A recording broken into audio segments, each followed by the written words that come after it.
Добрый вечер. На ТНВ новости в субботу. В студии Альбина Слугараева. И вот о чем расскажем прямо сейчас. Яйцо не простое, а как золотое. Цена, конечно, запредельная. В Татарстане резко подорожали куриные яйца. В чем причина? В праздниках или чем-то еще? Узнавал Рамиль Шайдулин. Новый день, новые елки. С Новым годом! Где искать новогоднее настроение, расскажет Лилия Кашфарова. Дом лыжника для 1000 детей. Очень классно, только холодно. Ну, есть же где согреться теперь, да? Да, теперь есть. Где и когда в республике откроются новые лыжные базы, расскажет Салават Мухаммадулян. Большой подарок на Новый год. Вот такой прекрасный манеж даст возможность заниматься круглогодично. Зачем актюбинцам манеж и что там будет? Филюза Хамидуллина. Казань реабилитировалась и готова подарить горожанам и гостям настоящее новогоднее чудо. Сегодня центр города буквально утонул в новогодних огнях. Такую красоту создала для нас итальянская компания. Они разрабатывают концепции декоративного оформления мегаполисов. Подобное они создали уже в 415 городах мира. Как все получилось, сегодня оценил Рустам Миниханов. Его эмоции и эмоции казанцев в репортаже Рамиль Шайдулина. Посреди ночи в городе все цвета радуги. Так светят новогоднее оформление этого года. Это арки в стиле барокко, массивные праздничные сооружения. Сегодня на Баумана и у набережной озера Кабан их осмотрел Рустам Миниханов. Как это все создавалось, рассказывали в ходе прогулки. Сегодня здесь, в Казани, презентовано уникальное оформление, которое основано в том числе на наших национальных мотивах. Использован в том числе бренд «Визит Татарстан». И это станет достойным открытием и дополнением для горожан, для гостей столицы. Свет в новогоднем оформлении этого года стоит на первом месте. Он и подчеркивает историческую архитектуру и знакомит с народными преданиями. Стоит в городе наступить ночи, и начинается новогодняя сказка. В этом году Казань очень постаралась. То есть с каждым годом такое ощущение, что больше и больше всего нового. И знаете, вот подъезжаешь к центру и как будто попадаешь, ну не знаю, в другую страну, что ли. Город выглядит великолепно, все очень красиво, достойно, не стыдно гостей принимать. Мы приехали из города Самары, такого у себя не видели. Все замечательно, все нам нравится, рады, что к вам приехали. Проектом новогодней световой архитектуры занималась команда итальянского мастера Валерио Фести. Их работы есть в Париже, Хьюстоне, Токио, Рио-де-Жанейро, Стамбуле и Макао. Казань. Световые арки будут украшать все новогодние праздники. Рамиль Шайдулин, Рамзиль Гарипов, ТНВ, Казань. В Казани зажигаются новые елки. Праздник пришел и в Салават-Купере. Сейчас здесь проживают более 5000 человек. Скоро их станет еще больше. До конца года Госжилфонд сдаст новые дома. Вместе с жителями микрорайона радость праздника разделила Лилия Кашфарова. Моторостроители народ простой. Праздник не ждут, создают сами. Вот уже 4-й год зимний городок перед заводом поднимает настроение жителям района. Приглашаем всех детей, которые живут в авиастроительном районе. Пони, паровоз, скоморохи, горки и долгожданные конфеты. Праздника много, и он для всех. Детям из интерната и хосписа подарки. Всем желающим экскурсии и сладости. Здесь еще раздают сладкие подарки. Каждый год здесь с горки катаемся и гуляем. Весело было, очень понравилось. С наступающим Новым годом! Веселятся и Салават-Купере. Здесь профессиональная зима. 10-метровая елка, мастер-классы, фотозоны и конкурсы. На улице вечер, но все жители микрорайона на празднике. В Салават-Купере проживает очень много детей, семей с детьми. И для них, конечно, такие активности очень важны и очень нужны. На горках покататься, танцевать, повеселиться. Да. Очень хорошо. Мне нравится. Молодцы. Вот она, та самая табуретка. Встаешь, читаешь стихотворение, загадываешь желание. А если вы все еще дома, выходите на улицу. Настроение уже здесь.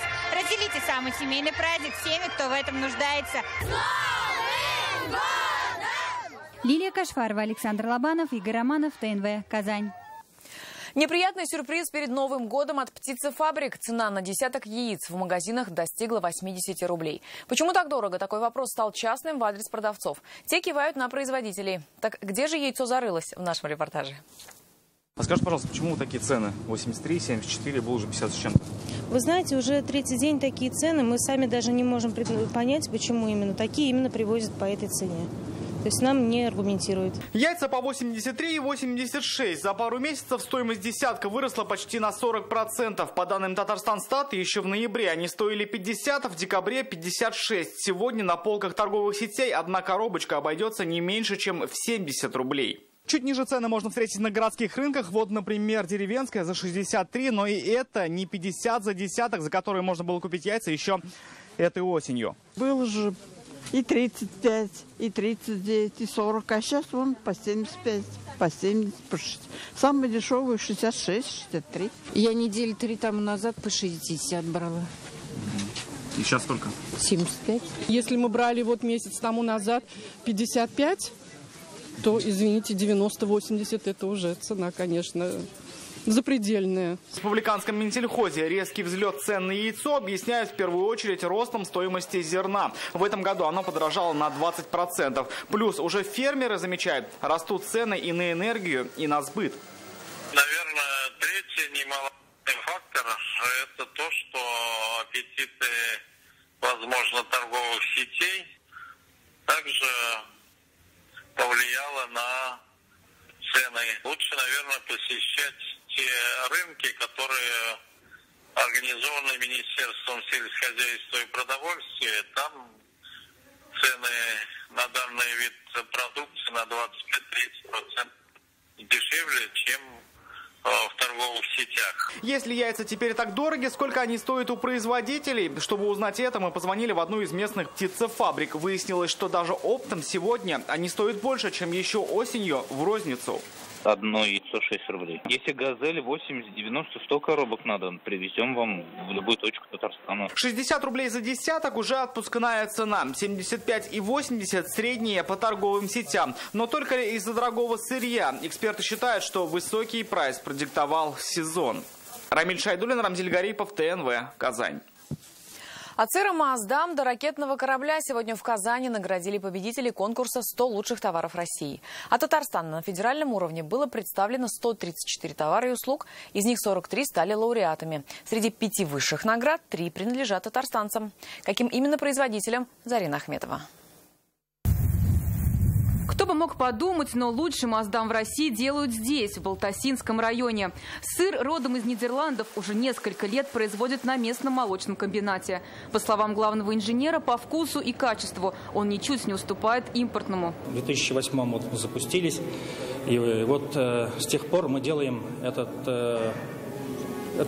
сыр по современным технологиям, современным оборудованием и отобранным высшего качества молока. Молочный комбинат – один из 3 победителей конкурса «100 лучших товаров России» от Татарстана. Сегодня их наградили в Казанской ратуше. Высшую награду получил и малый ракетный корабль Зеленодольского завода. Сегодня он на страже морских рубежей России. Спроектировало вообще Зеленодольское ПКБ, проектно-конструкторское бюро. То есть это полностью внутренний проект республики, без привлечения чего-то стороннего. Мы его здесь разработали, построили, отдали в эксплуатацию. Открытое акционерное общество «Таиф НК». Полимеры и топливо, продукты и народные изделия, рестораны и больницы. Здесь представители абсолютно разных отраслей промышленности и сфер услуг. Они дипломанты и лауреаты другого, не менее важного конкурса «Лучшие товары и услуги республики». 4 года назад Рашид Хасаншин реставрировал мебель. Сейчас ведет бизнес с сыном. Свою награду он получил за жилет из овчины, выполненный в национальном стиле. Мы по всей России ездим на ярмарки, заказывают и спрашивают все. Начиная от тапочек, которые дома ходим, заканчивая головными уборами, там жилеты, рюкзаки, сумки женские, ковры из натуральной кожи шьем. Участвовать в конкурсе могут только те производители, у которых нет замечаний со стороны контролирующих органов. Качество понятия достаточно субъективное, но существуют документы, которые определяют, что такое качество. Это национальные ГОСТы. И любое предприятие, которое соответствует этому ГОСТу, является потенциальным победителем. В этом году в конкурсе 205 участников. Уже начался прием заявок на следующий. Зарина Ахметова, Андрей Сентальцев, ТНВ, Казань. Безопасность на первом месте. Сегодня на субботнем совещании в Доме правительства обратили внимание на случаи травматизма на производстве. За год на стройках республики произошло больше 20 происшествий. Погибли 9 человек. Все они связаны с нарушениями техники безопасности на высоте. Хотя цифра меньше, чем в прошлом году, Рустам Минниханов призвал стараться сводить травматизм на производстве к нулю. Результат все равно есть, но строительная отрасль, она всегда была и будет травмоопасной. И грузы, и механизмы грузоподъемные, и сосуды, там много объектов, которые имеют повышенную опасность. Поэтому эту работу дальше надо продолжать. Здесь на совещании в Доме правительства анонсировали, что с 1 января в республике будут делать СТБО.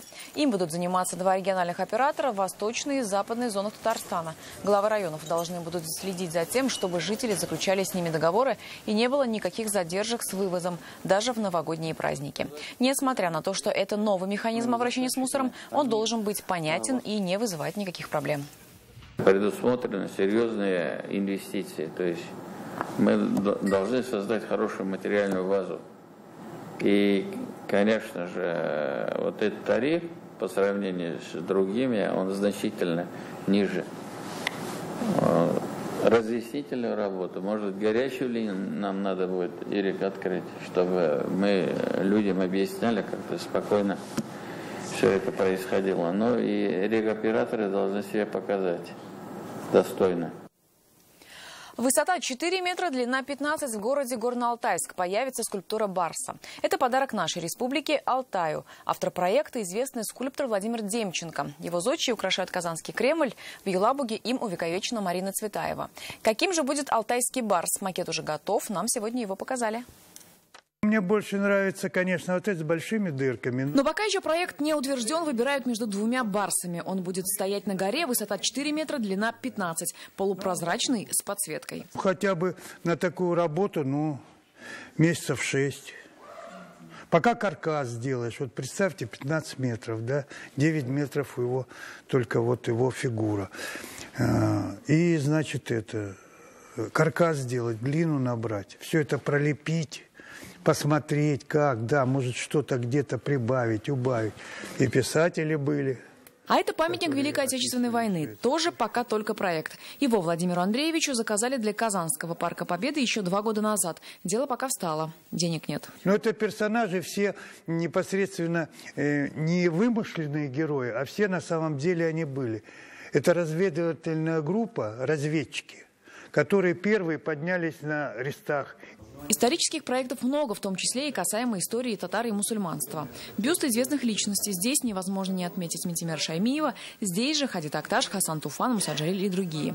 Как говорит Владимир Андреевич, ни одной своей работы он не остается доволен до конца. Художник всегда в поиске. Я хотел бы, конечно, поближе быть к Леонардо да Винчи. Он Джоконду всю жизнь свою писал. Ну вот здесь каждую работу можно делать бесконечно. Каждый день ты в ней находишь что-то новое, что-то хочется добавить. Поэтому это такое...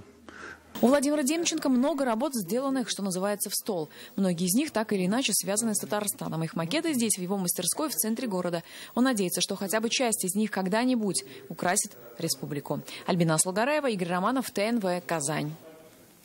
А героев всем классам сегодня в Казани наградили победителей республиканского конкурса «Слава героям Отечества». Школьники начальных классов со всего Татарстана оформляли стенд от тех, кто защищал Родину. Для этого они ходили по музеям, изучали биографию героев и собирали их фотографии. А сегодня, кроме награждений, победители встретились с ветеранами МВД республики и подарили им новогодние открытки. Мы узнали о героях Отечества нашего Татарстана.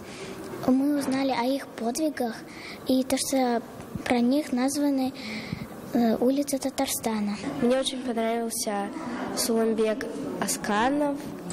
Он очень крутой, классный. Он защитил всю нашу родину, страну. Мы посвятили нашу работу маршалу Жукову. Он для нас герой. Лыжный марафон перешагнул экватор. Сегодня сразу в 2 районах республики открылись новые лыжные модульные базы. Спортивные боксы сразу пополнились 200 пар лыж и снегоходами. В Балтасинском районе первыми оценили новые раздевалки и пункт проката. Больше 1000 лыжников. В этом убедился Салават Мухаммадуллин.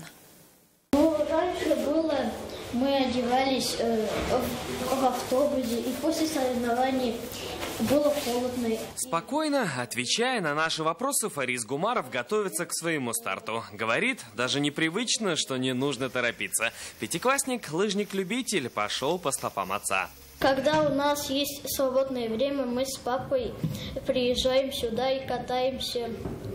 Ну и когда соревнования, тоже приходим. И гостить на лыжной трассе Фарис теперь будет чаще. Сегодня в Балтасях открылся настоящий дом лыжника. Дом лыжника – это пусть и скромный, но настоящий пентхаус. 140 квадратных метров, несколько раздевалок, тренерская, а в каждой из комнат есть отдельный санузел и душевая. 30% от площади всего дома занимает блок проката лыж. То есть у нас любители занимаются отдельно, а у профессионалов свое помещение, чтобы ничто не отвлекало их на пути к мировым рекордам. Это самое любимое место для жителей района. Все занимаются спортом. Сегодня праздничный день, открытие лыжной базы. И более 1000 детей у нас занимаются лыжным спортом. И свой праздник они отметили на лыжной трассе. Плечом к плечу, палка к палке, покатили как дети, так и взрослые. Мне очень нравится. Тут очень классно. Только холодно. Очень рада, что такую базу открыли. Ну, хорошая база, нужна она. В республике настоящий лыжный бум. В прошлом году 12, в этом 16, в том числе и сегодня в Алексеевске. Всего же за 3 года по региональной программе такие дома уже появились или только появятся в 39 районах. Вот сейчас одни за другими идут открытия. Буквально вчера открылся Арск, сегодня открывается Балтаси, в понедельник открываются Тетюши. И мы думаем, что так до конца лыжного сезона все лыжные базы в республике откроются. И это не просто помещение. Вместе с открытием каждая база пополняется 200 пар лыж и новым снегоходом. Салават Мухаммадуллин, Ринат Сафин, ТНВ, Балтасинский район. Рекордные фитнес-выходные. Сегодня 45 районов республики одновременно вышли на зарядку по всей республике. Главная тренировка фестиваля «Зеленый фитнес» прошла и в Казани. Других участников казанцы могли видеть на большом экране. Для 1000 человек целая спортивная программа зумба, йога, тайбо и латино. 3 года уже пытаюсь посещать все мероприятия зеленого фитнеса. Это дает мне огромный заряд бодрости и энергии. Тренировки не повторяются, они все разные. Я пришла со своим ребенком, ему 7 лет. Мы пришли, чтобы приобщиться к спорту, здоровому образу жизни и поддержать свое тело в тонусе. Большой подарок на Новый год. Сегодня в Азнакаевском районе открыли новый конно-спортивный манеж. Актюбинцы ждали его 20 лет. Раньше тренировались в старом амбаре. Теперь у них есть современная площадка. Спортсменов с новосельем поздравила Филюза Хамидуллина. Первый на манеже Артур Козлов. Его подопечный жеребец немецкой породы Харитон. Вместе они уже 5 лет. Не раз выигрывали первенство республики среди юниоров. Мы раньше занимались в таком небольшом манеже. А сейчас, как в Казани, манеж. А вот такой прекрасный манеж даст возможность заниматься круглогодично. Я думаю, что результаты спортсменов возрастут сразу многократно. Манеж соответствует всем мировым стандартам. Возвели его по эксклюзивному проекту. Само поле из еврогрунта с системой нижнего полива. Дренажные трубы сами регулируют влажность. Теперь здесь можно проводить и международные турниры. Каждый спортсмен высокого класса, кто хочет достичь хороших достижений в этом конном спорте, мечтает о таком грунте, таких условиях. Такой манеж пока единственный на юго-востоке республики. В планах возвести такой объект в Нурлатском и Елабужском районах. В последние годы, будем так говорить, новое дыхание, что ли, открылось и так далее. Вот, в частности, вот конный спорт. Вообще, значит, очень серьезное развитие получилось. Конному спорту в Азнакаевском районе более 20 лет. Только с Актюбинска верховой ездой профессионально занимаются 50 ребят. Еще сюда на реабилитацию приезжают дети-инвалиды. Этот проект для Актюбинска стал грандиозным по масштабам. Построили всего за 1 год и потратили 100 миллионов рублей. Это деньги компании «Татнеть». Еще благоустроили территорию спортивной школы. И это еще не все. В следующем году в районе построят еще один большой спортивный комплекс для игры в теннис и бадминтон. Филюза Хамидуллина, Ирик Хабибуллин, ТНВ, Азнакаевский район. Все репортажи этого выпуска будут на сайте нашей телекомпании, а также на канале YouTube. А все самое интересное в интернете за неделю увидите в традиционной субботней рубрике «В сети». Я же прощаюсь. Всего доброго и хороших выходных.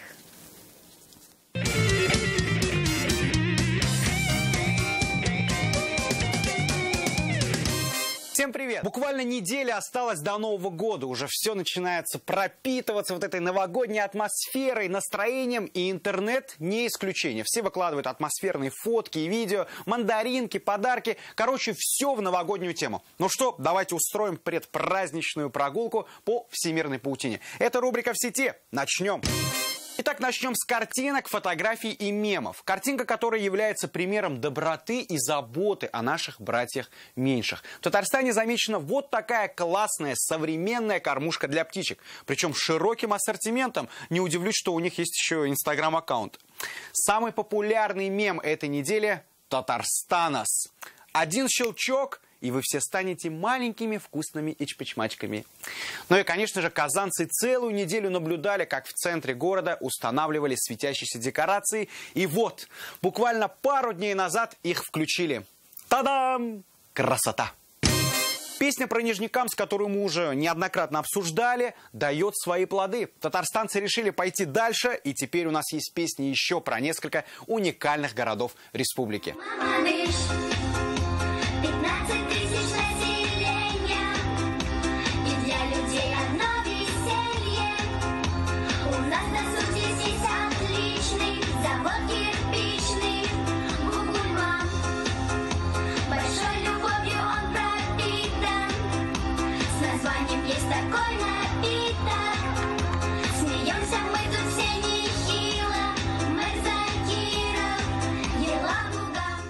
Вокальный ансамбль «Детский город» порадовал нас этой юмористической песней. Думаю, получилось очень даже хорошо. Спасибо Сергею Светлакову, который запустил эту музыкальную волну в нашу республику.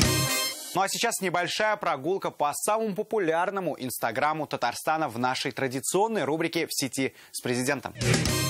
Неделя президента началась, наверное, с одной из самых ярких фотографий его инстаграма. Это фото с внучкой. Около 500 пользователей прокомментировали это милое фото. Затем Рустам Минниханов поздравил наш волейбольный клуб «Зенит» с очередным Кубком России. Потом вот такие вот классные картины, или, как можно сейчас уже модно говорить, арт-объекты под названием «Легенды спорта». Тут у нас и Зенитулла Беллидинов, и Курбан Бердыев, и Сергей Рыжиков, и многие другие.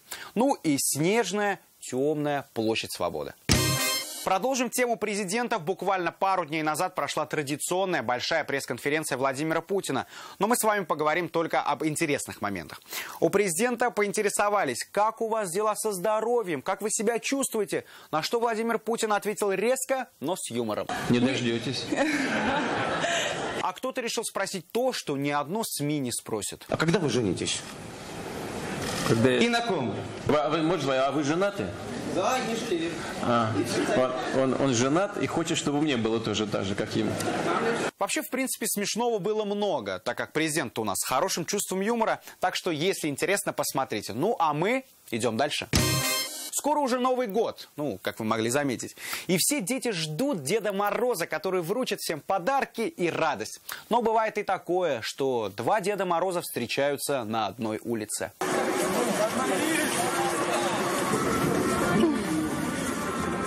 А чего драка?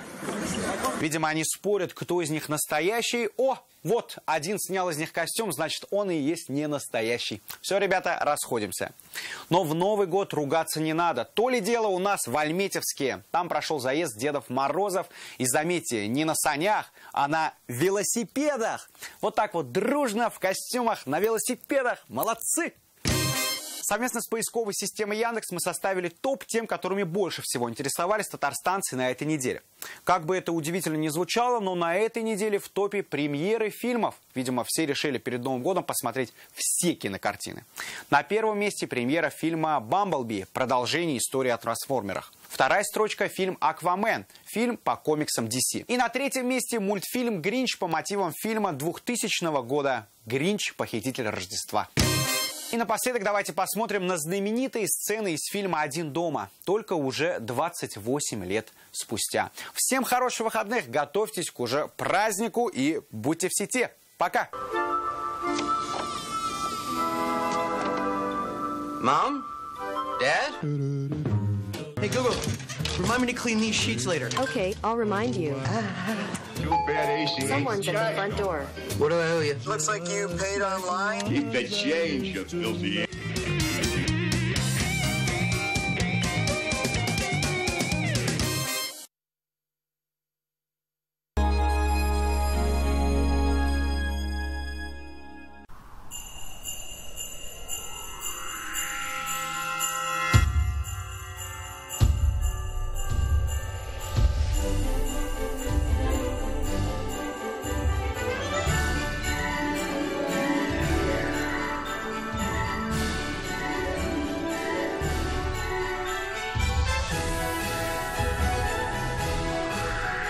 ПАО «Казань-Оргсинтез» поздравляет всех с Новым годом!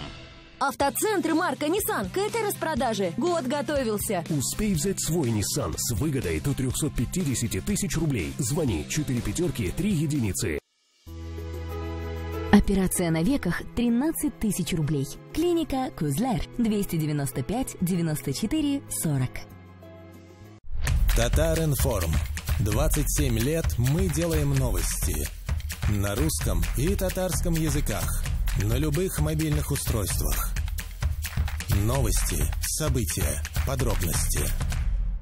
Центр интегративной психотерапии «Эра». Профессиональная наркология. Анонимно, круглосуточно. Улица Закиева, 4. Телефон 265 99 11.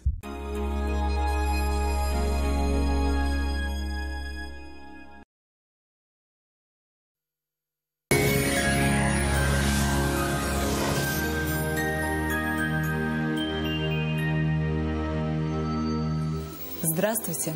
Погода в республике самая зимняя, снежная и прохладная. Подробнее после полезной информации. В Новый год с новой кухней. Успейте заказать кухню вашей мечты в Данил Мастер с новогодней скидкой 20%. Приходите, Казань, Восстание 23.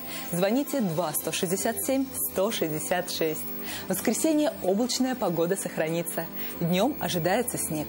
По данным сервиса Яндекс.Погода, на юго-востоке республики снежно и довольно прохладно. Минус 13. На северо-востоке Татарстана также не обойдется без осадков. Там минус 12.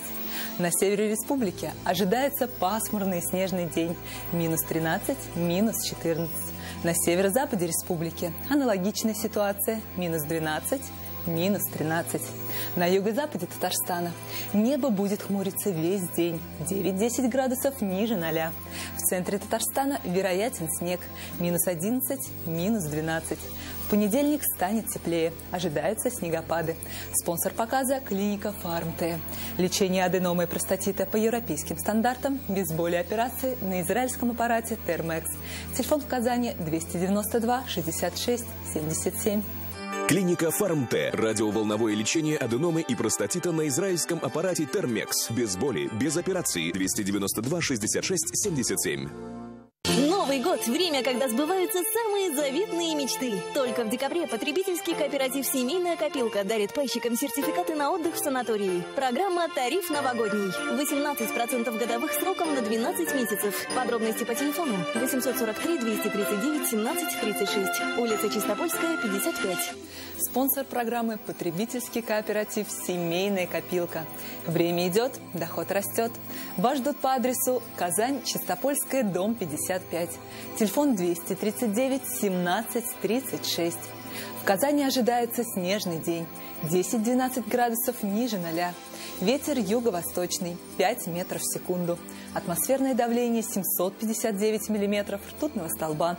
Влажность воздуха 87%. На дорогах местами гололедица. В магнитном поле Земли спокойно. С болями в спине и суставах медицинский центр «Доктор Рост» поможет справиться без операции и протезов. Современные технологии, запатентованные методы и профессионалы своего дела. Вернуться к полноценной жизни просто. Болезни позвоночника часто служат поводом для хирургического вмешательства. Мне уже удаляли грыжу позвоночника и снова направляют на операцию.